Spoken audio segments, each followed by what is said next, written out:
Filharmonia e Kosovës koncert festiv në Vjenë, më 24 shkurt.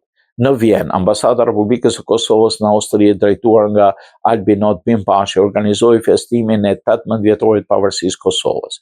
Në këtë mbrëmje festive mori pjesë zëvendës kryeministri i parë dhe ministri i punëve të jashtme, Glaud Konjuca, si dhe diplomat përfaqësues të shtetit austriak, miq ndërkombëtar dhe mërgjimtar nga e gjithë Austria. Në hapje të aktivitetit, Bimbashi falenderoi Austrinë dhe qytetarët e saj për mbështetjen e vazhdueshme ndaj Kosovës në periudhat më të vështira historike. Ai theksoi rolin e Austrisë në ndërkombëtarizimin e çështjeve të Kosovës që nga pritja me ndërrime shtetërore doktor Ibrahim Rugovës në Vjenë në vitin 92.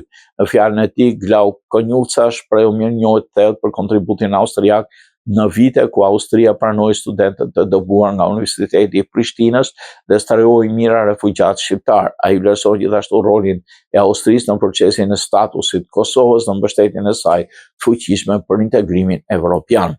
Mbrëmja u pasua nga performanca e Filharmonisë së Kosovës në dirigjimin e Edon Ramadanit, si dhe interpretimet e sopranave Arta Jashari dhe Zana Abazi Ramadanit, të cilat u pritën me dorëtokitje të gjata. Atmosfera festive në qendër të Vjenës reflektoi miqësinë e fortë mes dy vendeve dhe besimin në rrugën evropiane të Kosovës.